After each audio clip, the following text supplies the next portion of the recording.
Tiffany and Brad here with Years of Ears, and it's This Day in Disney for March 12th. So, you don't have anything to say about March 12th? I do not have anything to say about March 12th. That's fine. Alright, so back on this day, not too long, which is kind of, it was March 12th, 2012, which is kind of fun.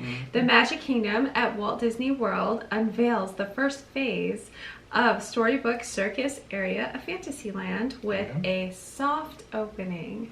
And we were lucky enough to be there. Really? For sure. So the Storybook Circus area pays tribute to the traveling circuses of the 1950s and 60s and features the first part of Dumbo the Flying Elephant, with Dumbo spinning clockwise for the first time at Magic Kingdom history. It's funny how we get excited about something like I was just happy to be riding Dumbo clockwise. at the time. Yeah, it was for sure. awesome. It was so bright, and all of the murals around the base of it, and the fountains. It's just gorgeous. They did a great job. Yeah. It's really pretty. And Timothy Mouse's voice. I mean, just awesome. Yeah, for sure. And the play area. Oh, the big top with the. Yeah, I mean the circus car and the cannon in there, and the they really brought something special. And our Miles was little then. That was a big part of it for us. It was like we were really able to enjoy it through his eyes. Even our older children were older, but even our Kimora was young enough to go run around in there after her brother. I mean, she was older. Well, but I was just about to confess that having a small child gives you the opportunity to have to go up inside and retrieve them and get to see the perspective They don't let us do it without our children. I don't know why. I've never tried. No, we haven't tried. And it hasn't even been open for a long time. I know. It's one of those things that's actually missed. It is missed. So, also, the Barnstormer, starring the Great Goofini family coaster attraction. This was when it was brand new and still had its blades on the wheel, or the handles on the wheel apparel. We're not going to talk about the blades today. All right. Okay. All right. And then Fantasyland Train Station, and one of the 3 stops for the Walt Disney World Railroad. Another thing we are missing. Oh, I love riding the train around. It's been so long, hasn't it? It feels like ages since we've done it. Closed or went into construction prior to closings. Yeah. So but it'll open. This day marks exactly 1 year. Yeah. 1 year since the parks have closed. Right. Back in 2020. 2020. 2020. Back in 2020. This is the day that we found out that Walt Disney Company announced that it will close Disneyland Resort in Anaheim for the first time since September 11th. For 12 days. It would be closed. 14. 14 days. Yeah. And just the 3rd time in its 65-year history because of the pandemic. So Disneyland Park and Disney California Adventure will close on the morning of Saturday, March 14th through the end of the month, and Disney hotels in Anaheim will remain open until Monday the 16th. The company will continue to pay its employees while the resort is closed. And we don't need to go through the last year's history. You guys. But we were on the monorail heading into the Magic Kingdom when this announcement came through. In the Magic Kingdom, when it was confirmed. Yeah. You know, I mean, it's been emotional. It was a very emotional, as it was for all of you. Who would have believed that we'd still be here a year later? Some of you dear people who have wanted to come back haven't gotten to come back yet. And we feel for you.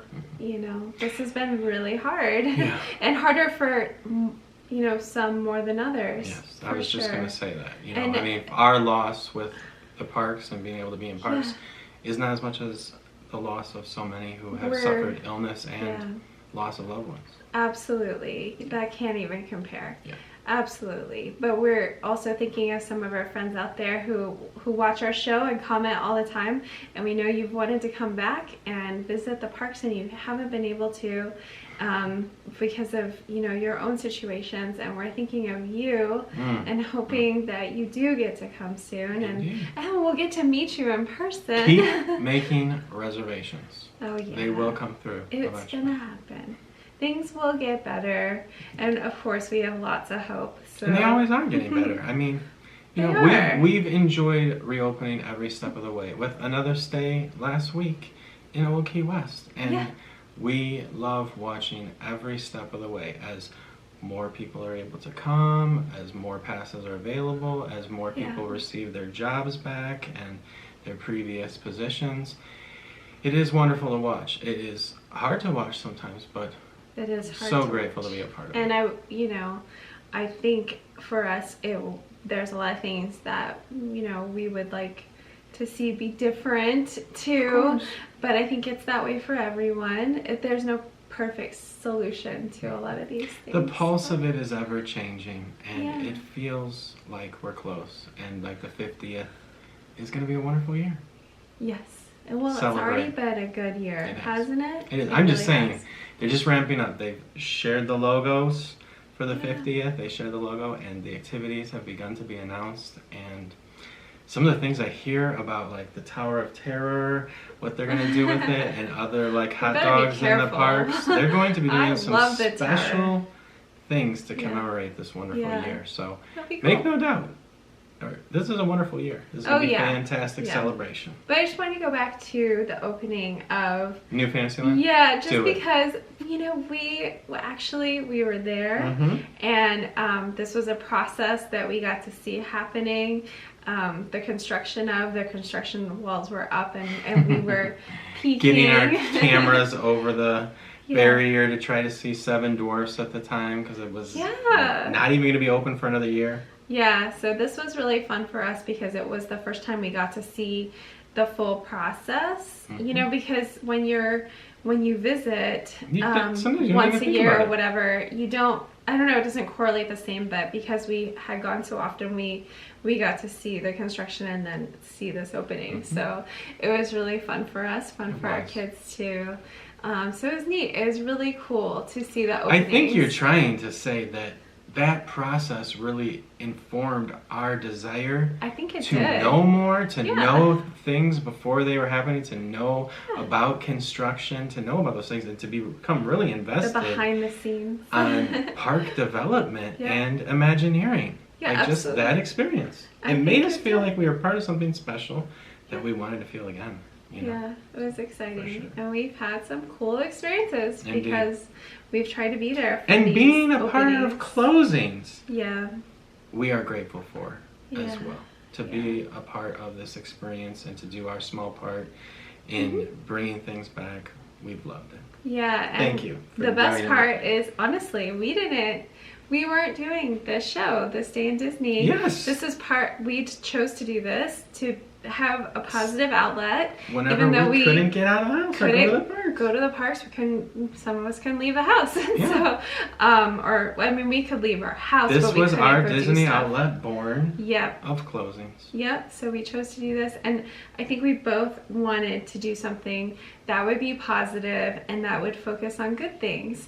And that's something, at least for me, when I think about the things I'm going to share with you guys, I always think about how can I make this, you know, good for you guys, positive and encouraging, and help you to feel better in your own lives, regardless of where you're at. Because like we said before, we know some of you are going through some real hard stuff, and so we hope that this is a bright light in your day and that you enjoy it. And we're so grateful for you for coming along with us and on this Disney adventure. And, you know, I think that's it for This Day in Disney. Have a great weekend.